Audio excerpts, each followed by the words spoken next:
नमस्कार दोस्तों, आप देख रहे हैं गवर्नमेंट एम्प्लॉय न्यूज। केंद्रीय कर्मचारियों और पेंशनभोगियों के लिए 8वें वेतन आयोग के लागू होने की डेट को लेकर एक ताज़ा अपडेट सामने आई है।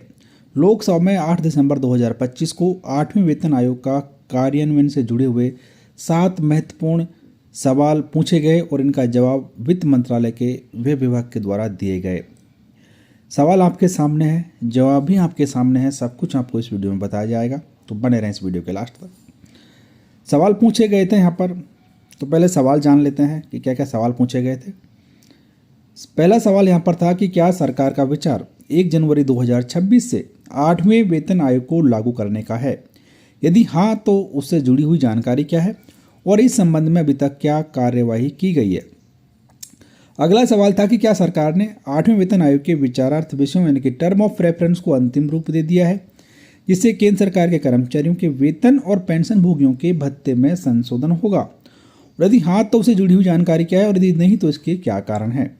अगला सवाल था कि क्या सरकार का विचार 2026-27 के बजट में 8वें वेतन आयोग को लागू करने के लिए धनराशि आवंटित करने का है? यदि हाँ, तो उससे जुड़ी हुई जानकारी क्या है और इस संबंध में की गई कार्यवाही क्या है, तथा सरकारी खजाने पर कुल कितना व्यय होने की संभावना है? चौथा सवाल था कि क्या 8वें वेतन आयोग ने अंतिम सिफारिशें करने से पहले केंद्रीय कर्मचारियों और पेंशन भोगियों संघों तथा राज्य सरकारों सहित प्रमुख हितधारकों से परामर्श किया है या कर रहा है? यदि हाँ, तो उसे जुड़ी हुई जानकारी क्या है? और पांचवा सवाल था कि 8वें वेतन आयोग के गठन और अन्य कार्यवाही की अंतिम वर्तमान स्थिति क्या है और इससे लाभान्वित होने वाले केंद्र सरकार के कुल कर्मचारियों और पेंशन भोगियों की संख्या कितनी है?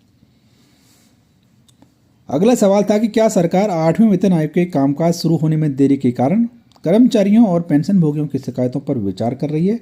यदि हाँ, तो उससे जुड़ी हुई जानकारी क्या है? और अंतिम सवाल था कि आयोग द्वारा अपनी सिफारिशें कब तक प्रस्तुत किए जाने की संभावना है और सरकार उन्हें कब तक लागू करेगी?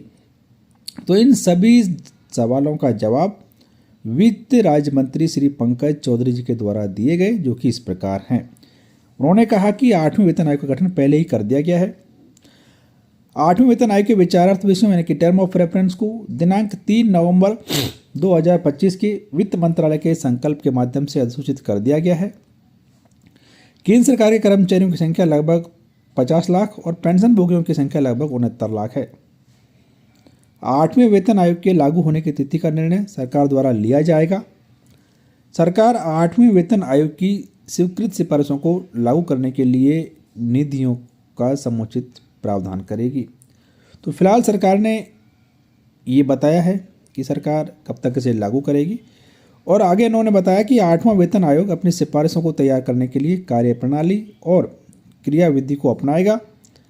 दिनांक 3 नवंबर 2025 को जारी नोटिफिकेशन के अनुसार 8वां वेतन आयोग इसके गठन की तारीख से 18 महीने के भीतर अपनी सिफारिशें प्रस्तुत करेगा।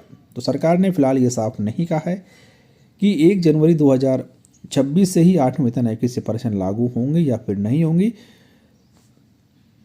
हो सकता है कि केंद्रीय कर्मचारियों को इसके लागू होने के लिए और इंतजार करना पड़ सकता है, क्योंकि उन्होंने बताया है कि लागू होने की तारीख का निर्णय सरकार द्वारा लिया जाएगा। जिसका मतलब यही कि 1 जनवरी 2026 से 8वें वेतन आयोग की सिफारिशों का फ़ायदा केंद्रीय कर्मचारियों को मिलने में देरी हो सकती है। एक ताज़ा अपडेट फिलहाल इस वीडियो में इतना ही। वीडियो को लाइक और शेयर कर दीजिए, चैनल सब्सक्राइब कर बेल आइकन प्रेस कर लीजिए ताकि हर एक ताज़ा अपडेट आप सबसे पहले देख पाएँ।